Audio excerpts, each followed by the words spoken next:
Ya pemirsa, terkait proses hukum kasus pemerkosaan gadis di bawah umur di Parigi Motong, Sulawesi Tengah, kita akan berbincang bersama dengan Kabid Humas Polda Sulteng Kombes Pol Joko Winartono. Selamat sore Pak, sejauh ini bagaimana tentunya perkembangan terkini atau perkembangan penyidikan terkini terkait dengan kasus pemerkosaan terhadap anak di bawah umur ini Pak?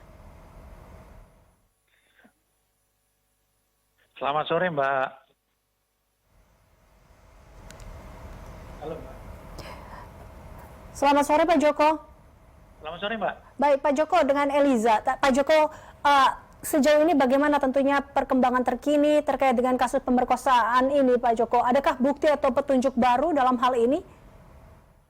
Terima kasih, Mbak Elisa. Jadi dapat kami sampaikan terkait dengan perkembangan terbaru, bahwasannya Polda Sulawesi Tengah telah mendapat penangkapan terhadap 2 tersangka, yaitu di Provinsi Kalimantan Utara, tepatnya di Kota Madia Tarakan. Kemudian satu lagi di Kutai Timur, Kalimantan Timur, Mbak.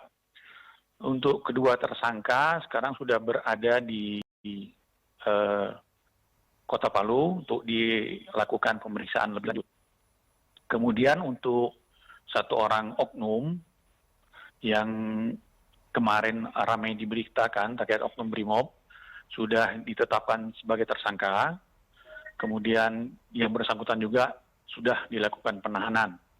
Otomatis 10 orang dari 11 tersangka sudah dapat diamankan di Polda Sulawesi Tengah. Demikian, Mbak. Artinya masih ada 1 orang lagi tersangka yang masih dalam pencarian, seperti itu Pak Joko?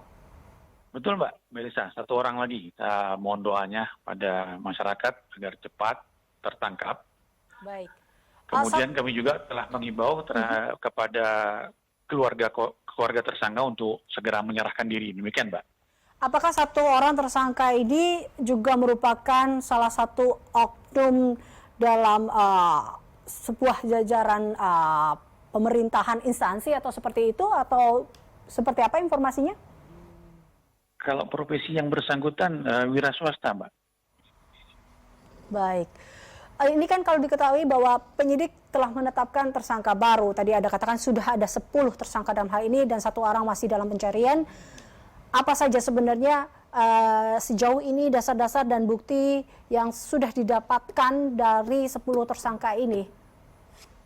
Jadi bukti yang telah didapat oleh pihak penyidik Polda Sulawesi Tengah, yang pertama adalah bukti keterangan saksi korban, kemudian dari beberapa keterangan yang kita dapat dari beberapa saksi, kemudian ada bukti petunjuk, sehingga ada 2 alat bukti yang didapat penyidik sehingga dapat menetapkan para tersangka.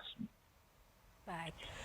Pak Joko, kembali lagi kalau kita tadi Anda katakan kita masih ada 1 orang yang masih buron dalam kasus ini. Sejauh mana tentunya update perkembangan pengejaran pelaku yang masih buron ini yang tadi dikatakan statusnya adalah wira swasta. Apakah buron ini atau pelaku ini adalah merupakan warga di sana atau seperti apa? Jadi kita sangat serius sekali, Mbak, dalam hal pencarian para tersangka. Ini kan dibuktikan dengan kita telah melakukan penangkapan sampai dengan di Kalimantan Utara maupun di Kalimantan Timur. Kemudian untuk tersangka yang masih buron, kita menghimbau kepada keluarganya untuk segera menyerahkan diri. Kebetulan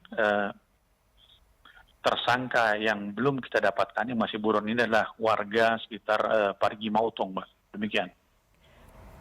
Apa peran dari tersangka yang masih buron ini, Pak Joko? Apakah memang dia salah satu yang ya hanya ikut-ikutan atau memang dalang di balik semua ini atau seperti apa infonya, Pak Joko? Terkait dengan peran buron yang kita cari sekarang atau tersangka ini, dia adalah merupakan pelaku, Mbak ya, pelaku karena di rentang waktu April 2022 sampai dengan Januari 2023 terjadi beberapa kali pelecehan terhadap korban dan dilakukan di masing-masing berbeda-beda tempat dan masing-masing pelaku itu berbeda melakukannya. Jadi salah satu buron yang sekarang kita kejar, buron yang kita kejar ini adalah merupakan salah satu tersangka di rentang waktu tersebut, Mbak. Baik. Baik, terakhir Pak Joko, ini pihak keluarga korban saat ini meminta perlindungan terhadap LPSK. Bagaimana tentunya tanggapan dari pihak Polda Sulteng? Terkait dengan pengamanan, Mbak, kita dari awal sudah melakukan pengamanan kepada pihak korban maupun keluarga korban. Jadi kita diminta atau tidak diminta, tetap kita melakukan pengamanan, Mbak. Manakala mungkin merasa terancam dari keluarga, kita selalu siap untuk melakukan pengamanan. Baik, Pak Joko, terima kasih tentunya sudah bergabung dan berbincang bersama kami dalam Berita Satu Sore untuk mengupdate bagaimana tentunya terkait dengan kasus anak di bawah umur yang diperkosa oleh 10 pelaku ini. Terima kasih Kabid Humas Polda Sulteng, Kombes Pol Joko Winartono. Kita ke informasi selanjutnya pemirsa. Polda